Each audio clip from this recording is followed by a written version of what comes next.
आणखी एक मोठी बातमी आहे। राज्यासह देशामध्ये कोरोनाची तिसरी लाट येण्याची शक्यता आहे आणि त्या पार्श्वभूमीवर पंतप्रधान नरेंद्र मोदी आज 6 राज्यातील मुख्यमंत्र्यांशी संवाद साधतायत। व्हिडिओ कॉन्फरन्सद्वारे ही बैठक होतीये। सध्या ही बैठक सुरू असल्याची माहिती समोर येतेय। बात कर रहा हूं। साथियों, बीते 1.5 साल में देश ने इतनी बड़ी महामारी से मुकाबला आपसी सहयोग और एकजुट प्रयासों से किया है। सभी राज्य सरकारों ने जिस तरह एक दूसरे से सीखने का प्रयास किया है, बेस्ट प्रैक्टिसेस को समझने का प्रयास किया है, एक दूसरे को सहयोग करने की कोशिश की है और हम अनुभव से कह सकते हैं कि ऐसे ही प्रयत्नों से हम आगे इस लड़ाई में विजयी हो सकते हैं। साथियों, आप सभी इस बात से परिचित हैं कि हम इस समय एक ऐसे मोड़ पर खड़े हैं जहां तीसरी लहर की आशंका लगातार जताई जा रही है।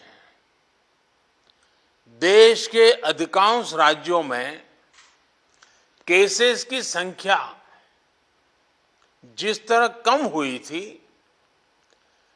उसने कुछ राहत साइकोलॉजिकली फील होता था, कुछ राहत महसूस हो रही थी।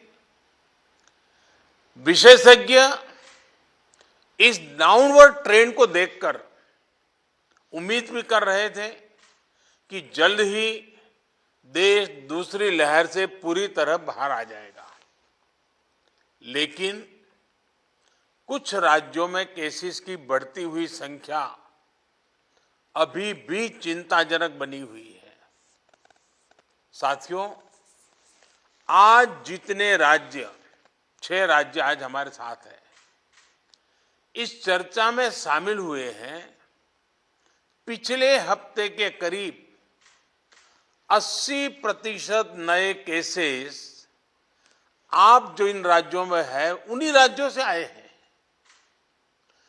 84% दुखद मौतें भी इन्हीं राज्यों में हुई है। शुरुआत में विशेषज्ञ ये मान रहे थे कि जहां से सेकंड वेव की शुरुआत हुई थी, वहां स्थिति अन्य की तुलना में पहले नियंत्रण में होगी। लेकिन महाराष्ट्र और केरल में केसेस का इजाफा लगातार देखने को मिल रहा है।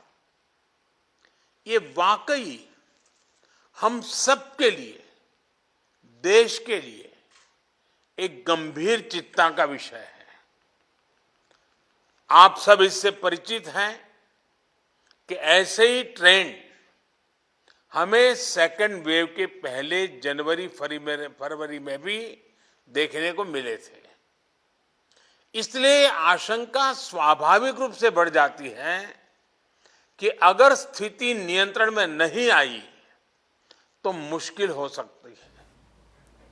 बहुत जरूरी है कि जिन राज्यों में केसेस बढ़ रहे हैं, उन्हें प्रोएक्टिव मेजर्स लेते हुए तीसरी लहर की किसी भी आशंका को रोकना होगा।